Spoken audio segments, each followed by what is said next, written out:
Hey, I'm Ann Eller, just running slow here today, folks. Running slow. I don't know, some days, do you have to go to work every day? I remember that little boy that was 5 years old, and when I asked him about going to school, he said, school is great, but do you have to go every day? Yeah, I feel like that today. Do you have to go every day? Anyways, good morning, good morning, good morning. We just had somebody say, great song, God, goats, and guitars. That's right. That was E.G. Kite with us on the radio this morning. Great blues and country singer, was here with Greenwood Performing Arts, back in February, I think it was, February, maybe March. And we've had her on the radio many times. Fun person, and she definitely loves her goats. You can check out some of my interviews of her. In fact, we should pull one of those interviews up one day and play those. But anyways, we are here. We are gathered here today to talk about Coffee Talk, the news of the day, and what's happening out there. Interesting things from politics to just an important day in history. I'm going to talk about that in just a moment. But first off, I'm going to do it right today. We'll get the weather started with our show. We'll check in with Penny and see how she's doing this morning. Oh my God, it's freezing out there. 74 degrees. That's right. 74 degrees. We're looking for a high today of 88. Low tonight of 70. Looks like we are going to have rain today. Cloudy early with scattered thunderstorms developing this afternoon. High of 88. Chance of rain 60%. 60%. So if you are thinking that you're planning to work out in the yard, you might have to reassess, or then again, you might say, that's just how I want it. That's just how I want it. So that is what we've got going as far as today. Tomorrow's Friday, folks. We've made it through another week, believe it or not. Again, a high of 88, low of 71. The difference is the chance of rain is about 25%. Saturday comes in with a high of 90 degrees, low of 71, and they are saying about 40% chance of rain. Okay, it says mostly sunny skies during the morning hours, scattered showers and thunderstorms developing in the afternoon, high near 90, chance of rain 40%. And on Sunday, high of 92, low of 72, and a 25% chance of rain. Coming in the first of the week, looks like we're going to be in that 20% chance of rain, and high in the low to mid-90s. So warming back up again. It's hard to believe that we are into August. I don't know where. Do you know where the year went? I don't know where the year went. Sometimes it just seems like time just passes us by so quick, and even when you're paying attention, you just can't keep up. Do you ever feel that way? Gosh, I sometimes do. But anyways, I have a quote for you here today. What is the... Oh, I got something else here. I got a lot. I got some crazy stuff here today. Here is the quote from the Apaches. It is better to have less thunder in the mouth and more lightning in the hand. I think that eventually became speak softly and carry a big stick. What do you think about that? It is better to have less thunder in the mouth and more lightning in the hand. That's an old Apache proverb. So maybe instead of talking so much about what we're going to do, just quietly go out and do it would be another interpretation. I kind of like talk softly and carry a big stick myself. So that is one thing that is out there. It's also August 6, 1945. And when I went to look up what's happening on this date, I did not expect to see this one. But this is the day the U.S. dropped the first atomic bomb used in the war on Hiroshima, Japan.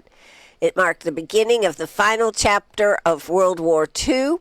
In the Pacific, 3 days later, a second bomb was dropped on Nagasaki, and Japan announced its surrender days afterwards, bringing World War II to an end. Whatever your views on that decision, it changed the course of history and reminds us of the terrible cost of war. It's one of those dates that deserves to be remembered, and I surely do agree. You know, speaking of World War II, yesterday afternoon we had what I consider absolutely terrific conversation with Daniel Crockett, who is superintendent of schools for Ware Shoals, District 51 over there, and with the band director, Christy Hodge. Now, why did I have them on? Well, part of the reason I had them on is because I've been involved with Ware Shoals actually for years, back when Jeff and we were at the mall back in 95, 96, 97, somewhere in there. Maybe, yes. And I've always had a soft spot for Ware Shoals. I think it is a town that lost its way after the Regal Mills left and is in a build-back mode. And I appreciate anybody who can build something back after losing. And Ware Shoals is definitely doing that.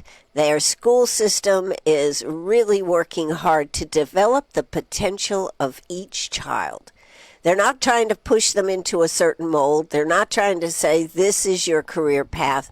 And they're being intentional about the types of things that they are even offering, like a building program that yes, hammer, nails, that part of building, working with Piedmont Tech and with I think with the G. Frank Russell Center in there too, but with Piedmont Tech to teach these kids how to use a hammer, how to build.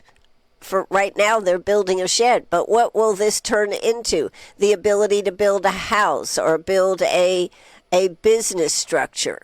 They're saying we need to work from within, and I applaud that immensely.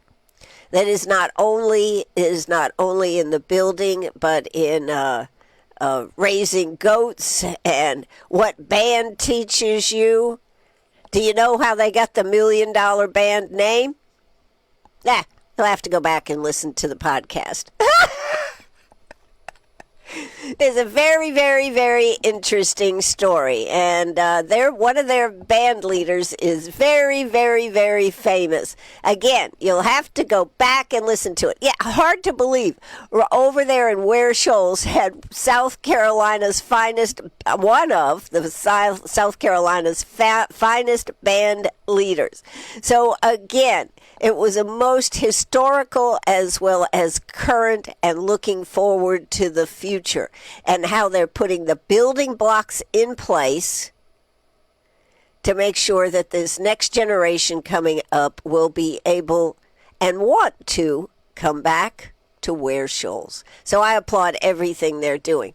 They also had an invitation to go to play at the Pearl Harbor Parade.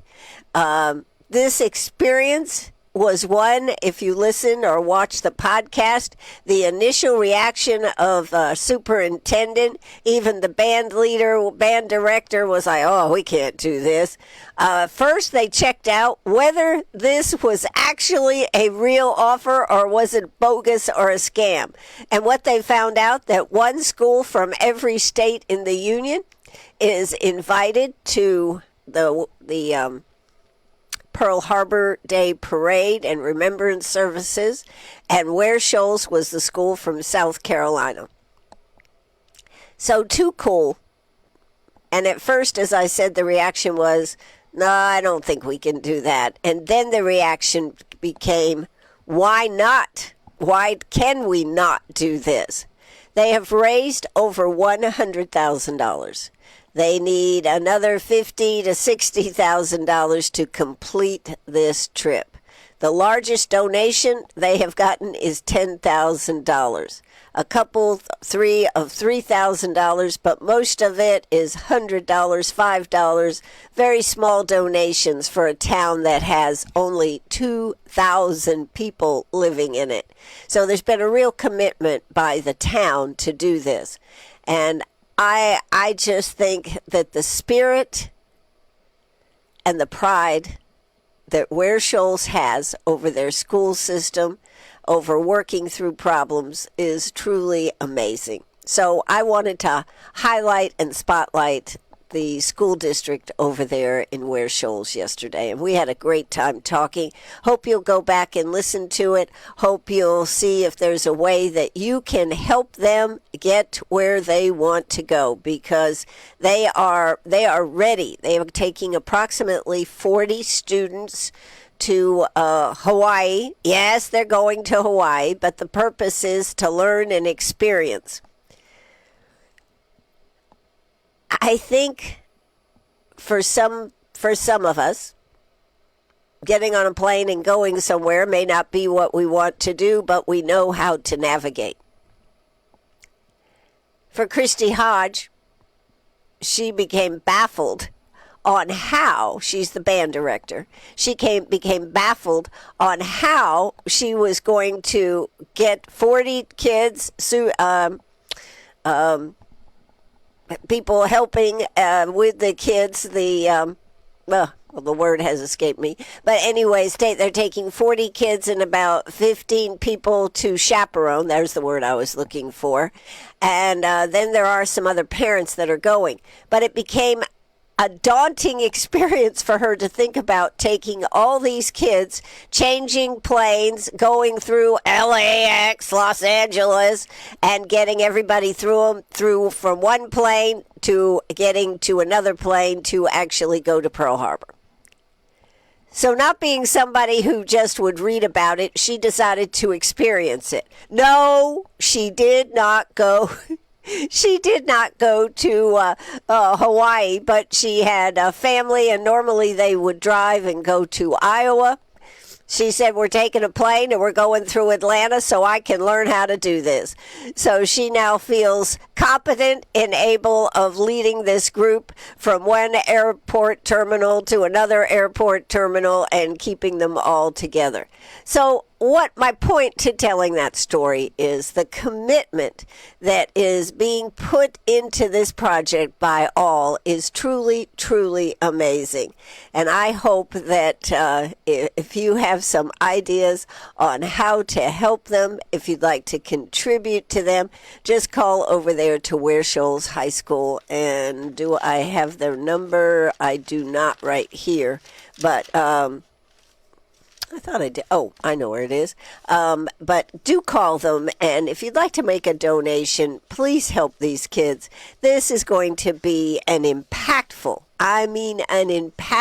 experience for this whole school. Even though 40 kids are going, it will impact the whole school with the knowledge and the enthusiasm that they have put together to make this a reality for these 40 band kids that are going. I also like, one more story, I also like the fact that it is going to be the 100th anniversary of Ware Shoals school system, and they are going to be celebrating that the end of September. So there is a lot of pride in Ware Shoals. There's a lot of excitement about making a commitment to do this. As Christy said, it's been $10,000 a month for 15 for 15 months is how she broke it down, which then becomes $2,500 a week, which then becomes, oh my God, we've never raised $2,500 in profit in anything we've done, but we've got to do it. And she goes, there must be something to it. She says, I am a prayerful person because every month we have hit our goals.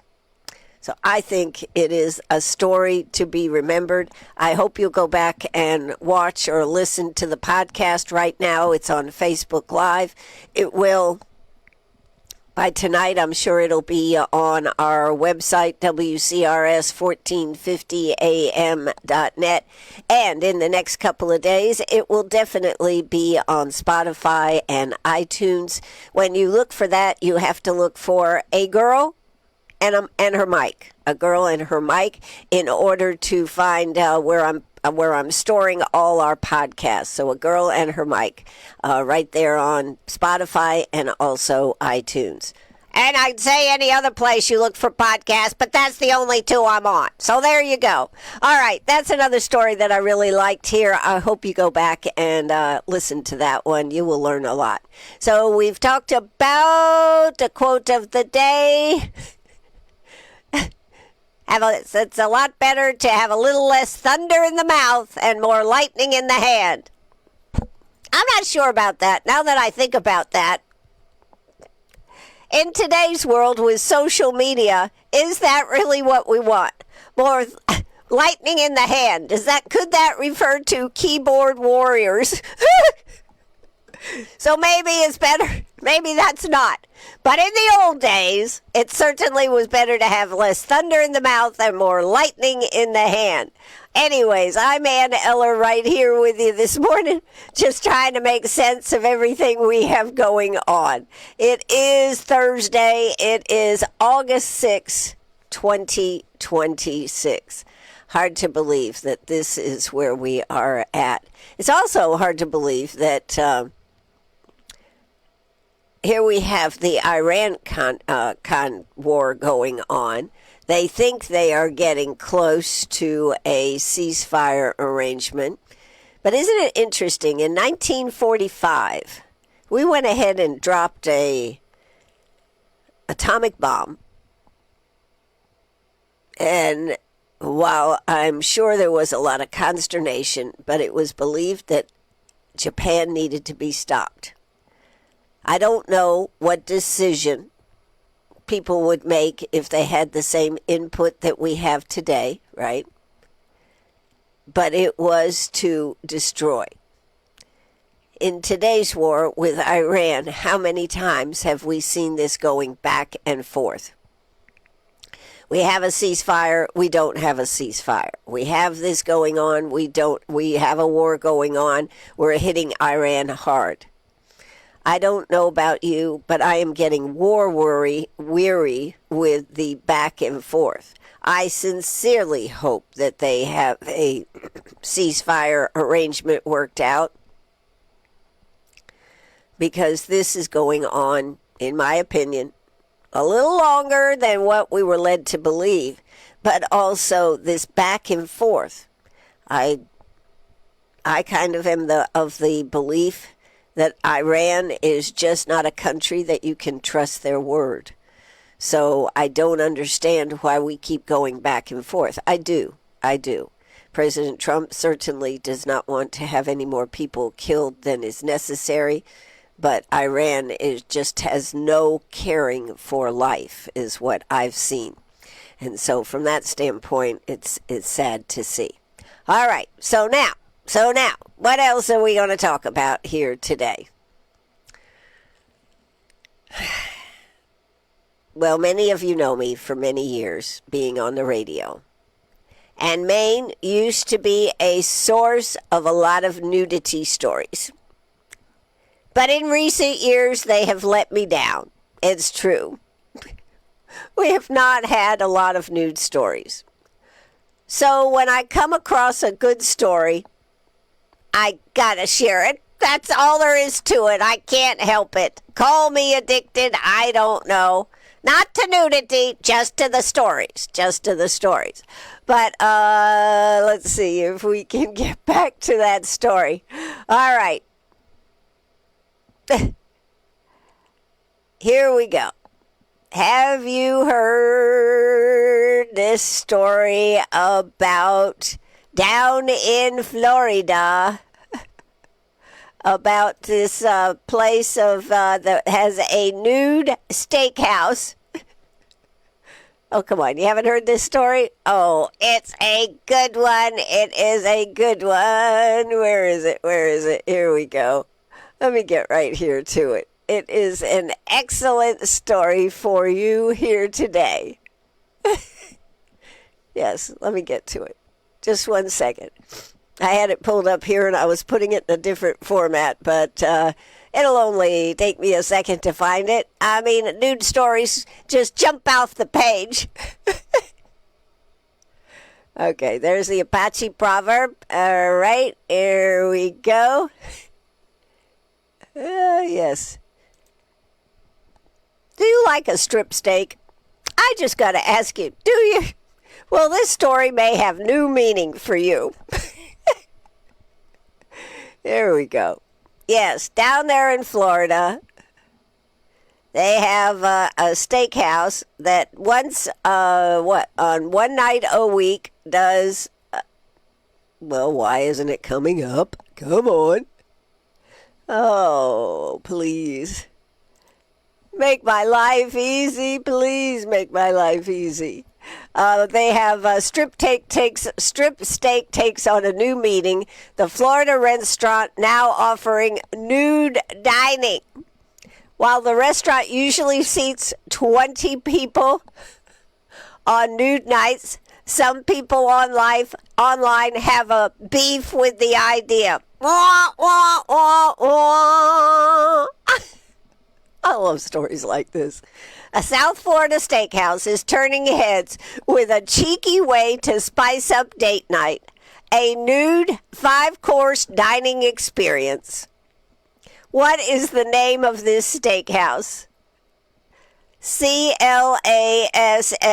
Class Soiree Steakhouse in Hollywood, Florida, hosts the clothing optional event on the first Monday of each month. Boop, boop. Drawing attention on social media and around for its unusual dress code, or lack thereof. The dinner typically attracts 20 guests, with tickets priced at $250 for men, only $150 for women, and couples for $300. Now this brings up an interesting question. Most people go to a steakhouse in pairs. I mean, if it's a date night. How many people actually go alone is my question. It says $150 for women and $250 for men. Are there many men that are going to eat steak alone on first Monday? And do they have the room for this? And how does this exactly work? Well, I'm going to tell you.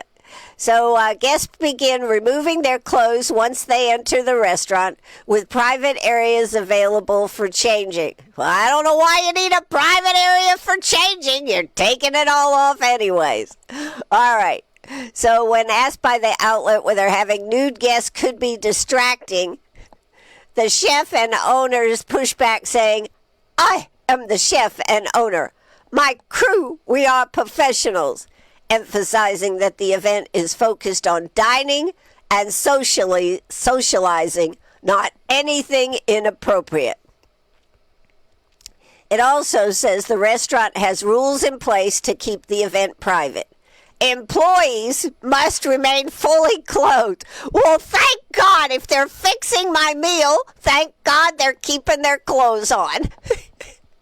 And windows are covered so nobody from the outside can see in what's happening on the inside.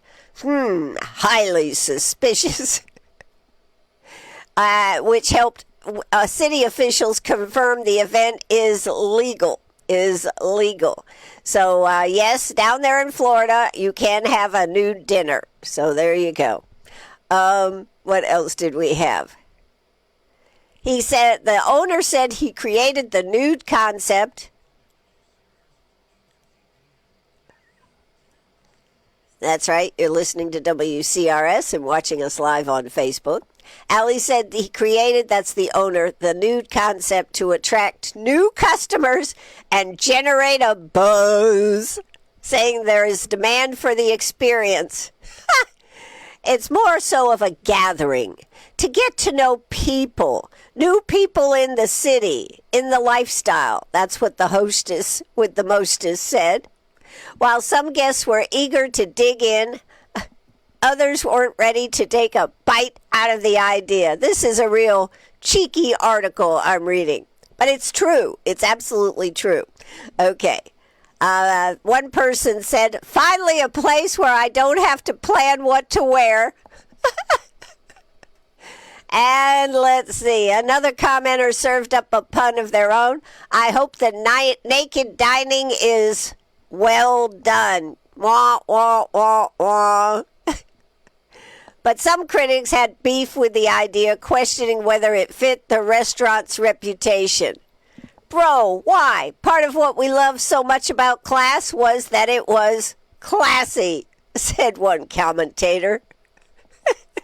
Another added, yes, I'll pass. Wouldn't go there even if it was free. So there you go. That's a little bit about this article. It's if you're in Hollywood, Florida, and you want to check out a unique experience, you could check out Keep It Classy, the Classy Steakhouse Restaurant. Actually, it's called Class Steakhouse Restaurant. You know, years ago when Peggy and I did this show, many years ago, was when, where was it? Los Angeles, Hollywood. I think it was Hollywood decided that California decided that they would let people walk around naked. And one of the things that we were concerned about at that time was sitting in a chair after somebody else had sat in a chair or on a bench. And it came to our attention that a lot of people were carrying towels around with them. I mean, so you go around naked and then you put a towel down where you sit. Okay. But all the issues of walking around naked and how people just think it's okay to walk naked and to be amongst clothed people. The best story I have on nakedness, though, comes from Hack Bartley. I don't know how many of you know this or even if it's still there, but back in the day, there was a nudity colony over, or a nudity facility. In fact, there are several here in South Carolina when I was really into nude stories. Don't ask me why. I just thought it was interesting. That's my only connection to this. I like keeping my clothes on. All right, now, I feel it covers up a lot of problems. So I had two stories for you. So Hack Bartley was asked to play, Hack Bartley and his band was asked to play at this nudist colony. And they were told that they were to have no off-color jokes. They were not to look at the clients, you know, and I can remember Hack being on my show saying, and I didn't know what to do with my eyes because they were right there in front of me. What do you do with your eyes? And all these people were dancing, and they were, you know, Hack was a great entertainer. And he said, but it was the hardest gig he ever played. Playing at a nudist colony and told, don't look and don't make any comments. Back in the day when things were so much simpler. Now I'm going to go back even further. A story from my ever-loving Jeff Eller. And if you've got a story and want to share it this morning, you can share a personal story or a one that you may know of or you may have heard of, which is what this next story is. I heard this one from Jeff. But if you'd like to share a story with us this morning about nudity, it's kind of fun to be back into the nude size of news. Okay. When Jeff was, I don't know, 12, 13, somewhere in that age group. He and his buddies, he lived in Delaware, right off the Chesapeake Bay, and he and his buddies heard about a nudist colony. I think it was, it was on the shore, and it was a good trip to get there by boat. But being young guys as they were, and imagining seeing young nubile bodies playing volleyball and having a good time frolicking on the beach, their enthusiasm for the trip made them, wouldn't have mattered if it was 200 miles. They would probably have taken off to get there. Well, they take off to get there. They have their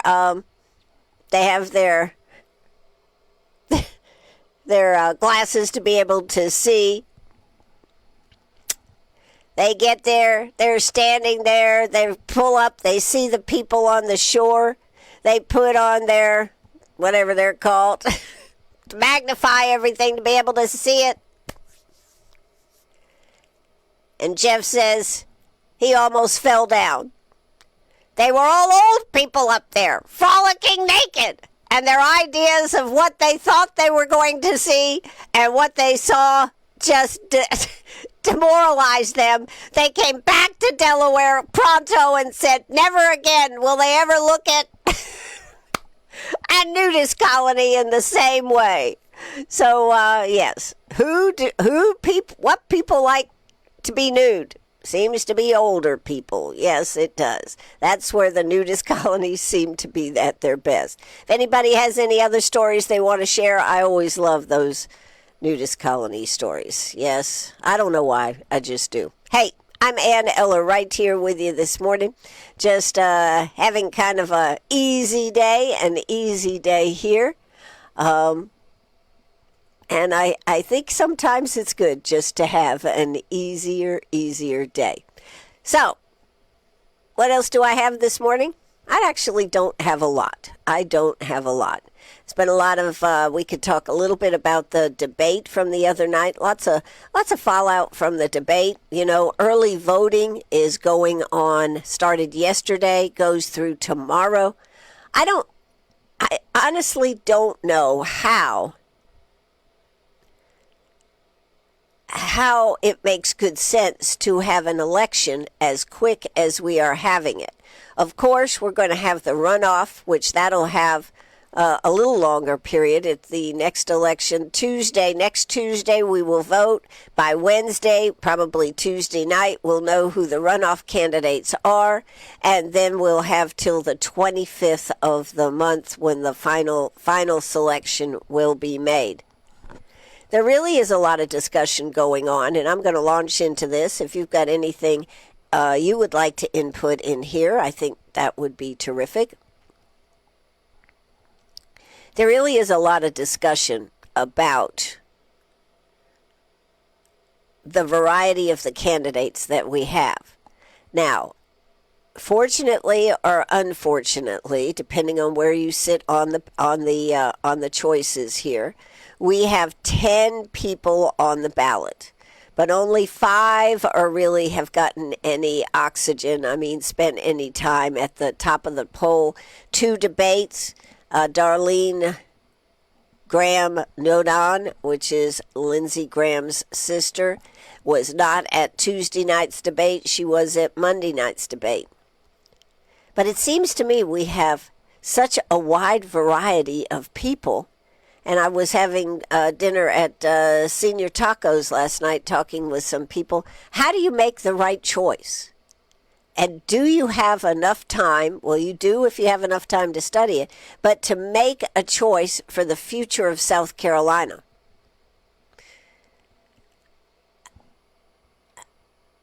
A lot of people are upset that Darlene is in the election. Thinking that a lot of people thought it was wrong for McMaster to appoint her, but that is a pretty standard process when somebody dies in office until you can get somebody new elected to put a family member. We've seen that a lot. I think that that was a decent choice. There was not a lot of other choices unless you took somebody outside it.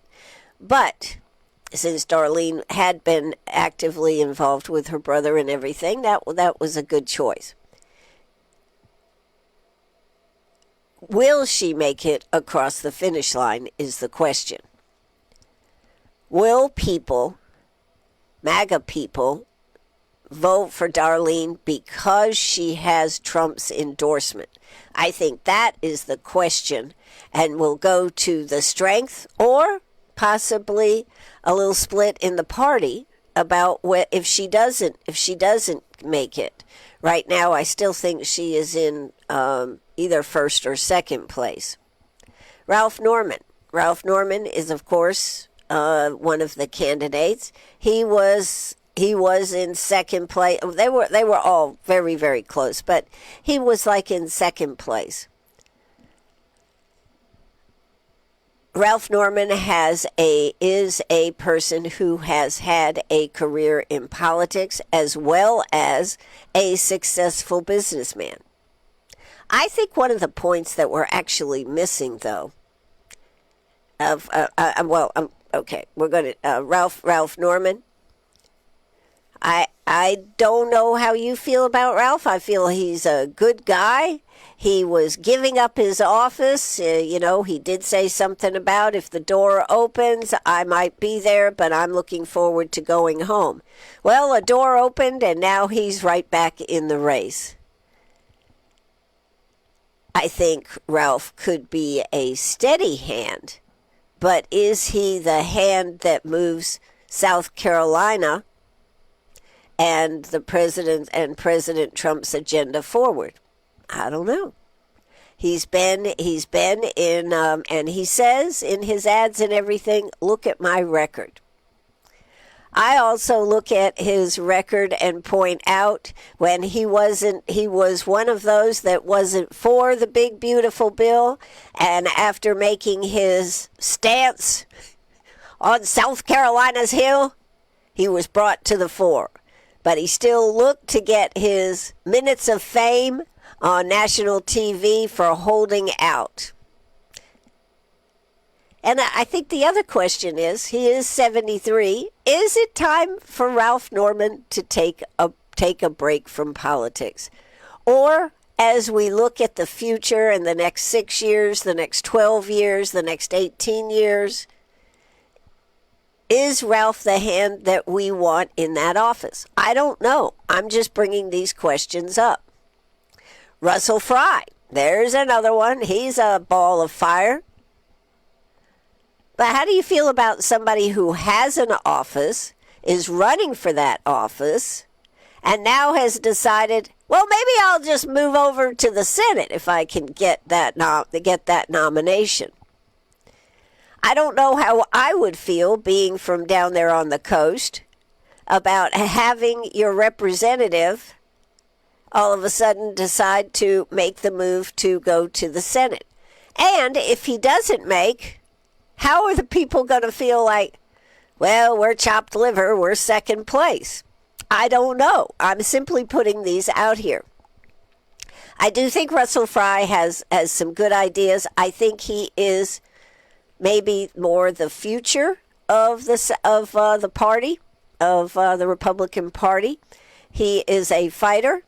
But my question to you would be, is it better that he be a fighter in the Senate or a fighter in the House? And that's a question again. You've got to raise that yourself. Mark Sanford does have a record of doing. He's got a record of doing in many ways. We all know that. But how many times do we give people second and third chances? He reminded me, when I brought up his Appalachian Trail, that yes, that was a mistake. And I really think that he is serious about his mistake, that, he said, I went on a 1.5 year apology tour. He said, but he never would have thought he would have been reelected. And he was reelected to Congress. So obviously the people down there in that district feel that Mark Sanford is a viable candidate and can do good. To me, what I have seen on the debate stage, Mark Sanford has a lot more depth of knowledge than what we're seeing from any other candidate. He understands the gravity of where we are at, and he can give you, and he can point it out. He can also point out what he did for South Carolina as governor, besides going on the Appalachian Trail, but what they were able to do. So while I think a lot of people have said, oh, never Mark Sanford, I think Mark Sanford deserves being taken another look at. Because do we want somebody who can actually stand? And as he said, 90% of the time he's with President Trump. But you don't go blindly down the path. And when you can have a conversation and articulate your conversation, can both sides learn? And I say yes. So Mark Sanford, I think, deserves a second look. Not because he went down the Appalachian Trail, but because maybe he's learned his lesson. Maybe he's learned the humility and the respect. So if you have thought never Mark Sanford, maybe you'd like to take a look at Mark Sanford. I think he's worth another look. Finally, there is Mark Lynch. Mark Lynch is a successful business person. He was the person that was running against Lindsey Graham when Lindsey was here. He did get pretty badly beaten by Lindsey Graham. Lindsey Graham isn't here. Mark Lynch is here. He is the fifth candidate at the top of the heap. What do I have to say about Mark Lynch?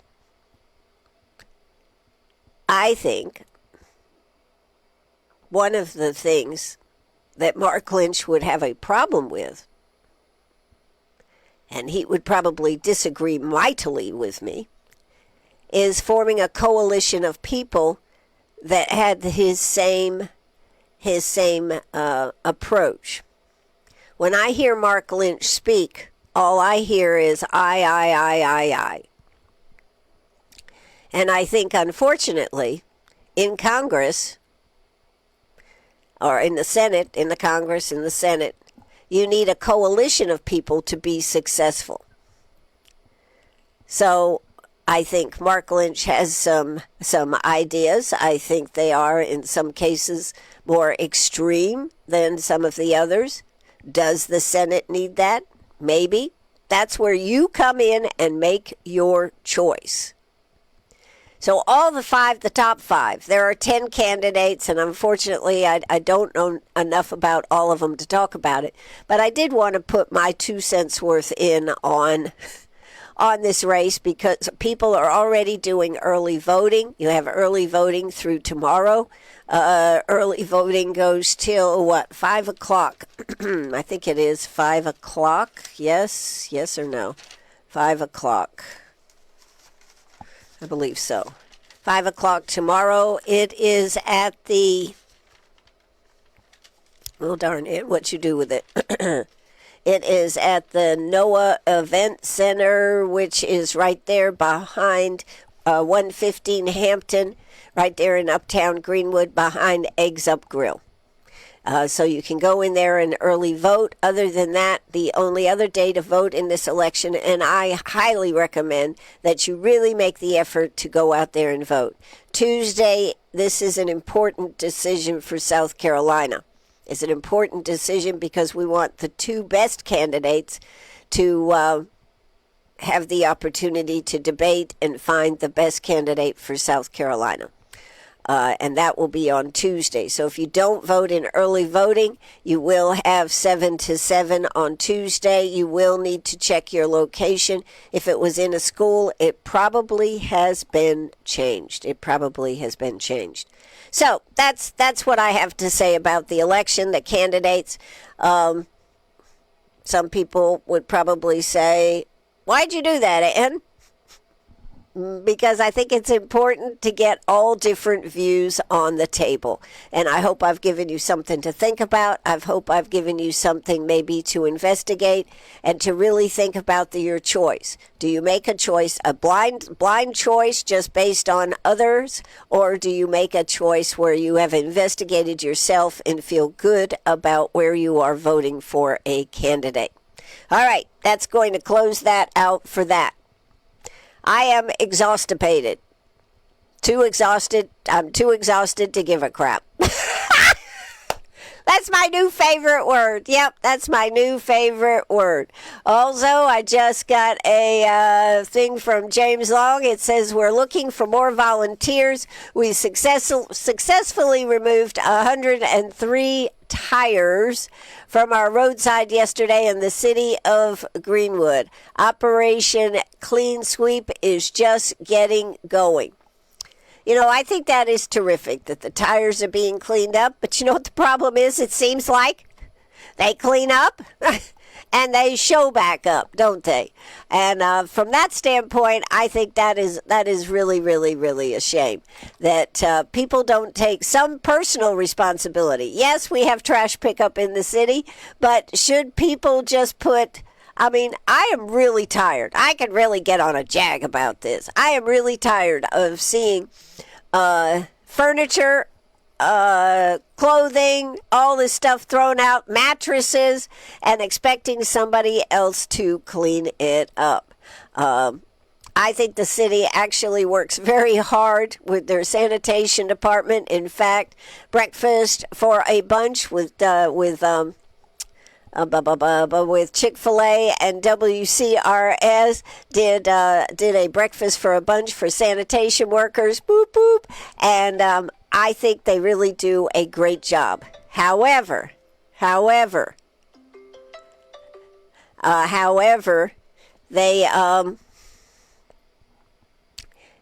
they can only do so much. They only have so much space in their trucks.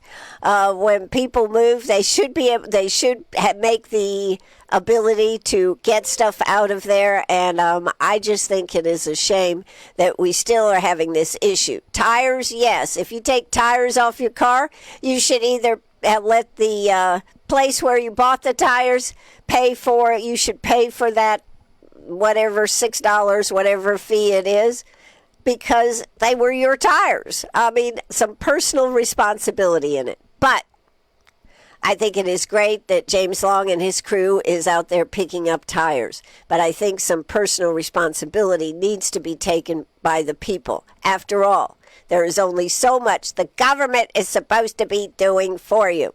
All right, so let's talk about a few other things here, a couple of things coming up. One, I was down at the museum yesterday. They said, Ann, give us a shout out on the Princess Tea Party. That's right, the Princess Tea Party is next Saturday. God, it just seems like things are just popping up, doesn't it? And this is an opportunity. I was in there, saw the carriage. Oh, my God, it is such a beautiful, original, real princess carriage.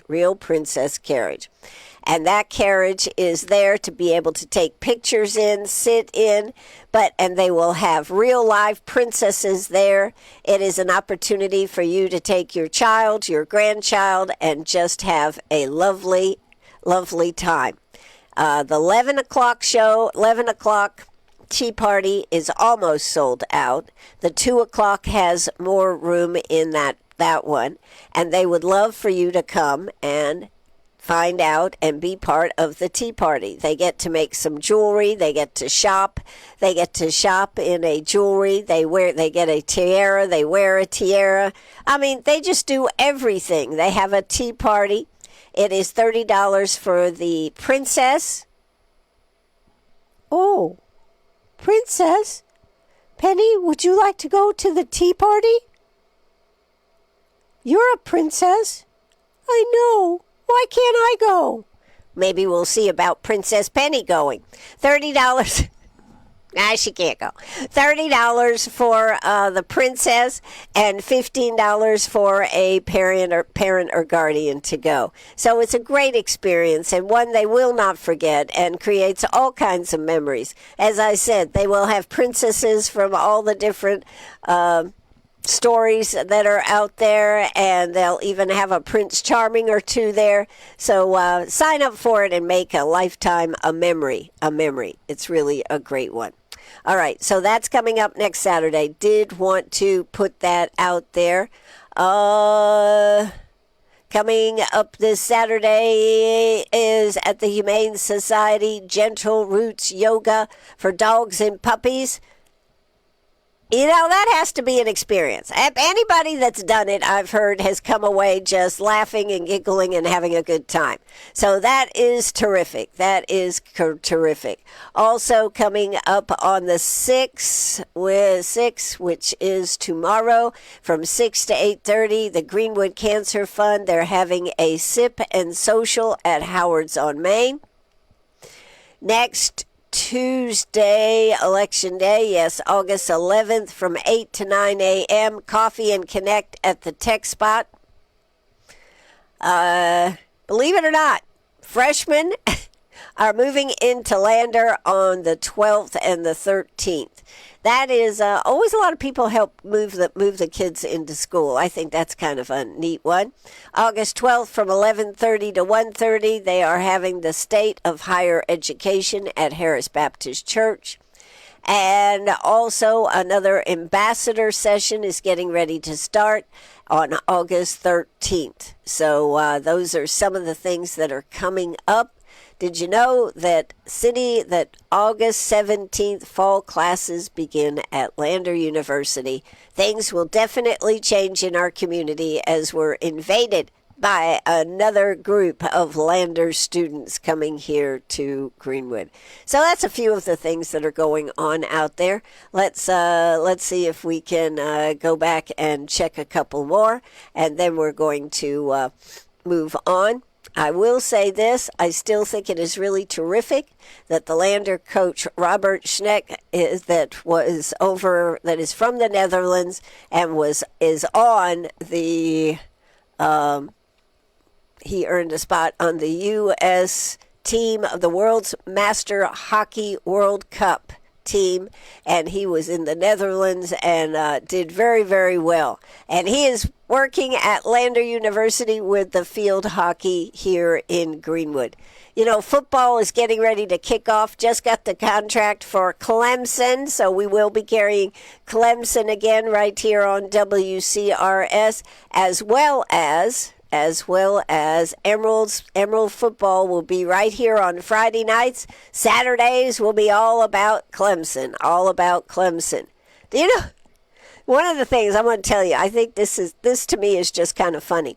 You know, we have Emerald and then we have Clemson, and Clemson always has one Friday night game, and it's always a question, right? What are we going to do? Clemson or Emerald? How are we going to work this out? Well, Clemson usually starts a little later. Well, I was looking over the schedule for Clemson. Their Friday night game starts at 10:30 at night. Now, how about that? They're going to be in California. I don't remember what team they're going to be playing, but they are going to be in California. So guess what, folks? It'll be a full night of football. We'll be able to carry Emerald, and then we'll be able to switch it over to Clemson. But I was amazed. Can you imagine having to play at 10:30 at night? Talk about something that would be difficult to do, right? It is, that is something that surely would be a little difficult to do. So I just wanted to mention that one right there. Let's see what else we've got for events, and then we are going to call it a day right here. And there is no show this afternoon. I actually need a little break. So there is no show this afternoon, but I will be back tomorrow morning. This sounds like something I would love to be able to check out. Mahjong is one of those things that's making a real comeback. Now, I know nothing about Mahjong except that when it was in vogue, ladies played Mahjong for hours. And I always thought, I would like to know how to play Mahjong. Not because I was a lady of leisure, because I wanted to know what the ladies of leisure were doing. I actually have my own Mahjong set, which I've never used. But they are having Saturday from 8 to 4 an open Mahjong tournament with cash prizes and payouts is being hosted at the Inn on the Square. Registration is open and the fee is $101. That extra $1 makes the difference. Checks payable to Jeff Bond, and he is from 96. Funds collected to be donated to the Greenwood County Animal Shelter. I may have to go check that out after the show. Trash to Treasures on Saturday. So also on Saturday at 10 a.m. is another session of Paint Like Bob Rossi, hosted by Piedmont Tech. So that will be going on, guided by a certified Ross instructor trained at the Bob Ross Teacher Training Center in Florida. You will paint a seascape. Cost is $95. Also Saturday at 5 p.m., Brian Free, Assurance, and the Epps family perform for a concert at Hodges Church of God. There will be a ham dinner fundraiser, $15 per plate. Like more information, 864-923-9304. So that is going on. Also at the Art Center now through August 29th is an exhibit on the view at the Art Center of Greenwood in water on paper. And Friday at 6 p.m., Ridge Springs, Cody Webb with guest Casey James perform for the Country Is Tour at Ice House Amphitheater in Lexington.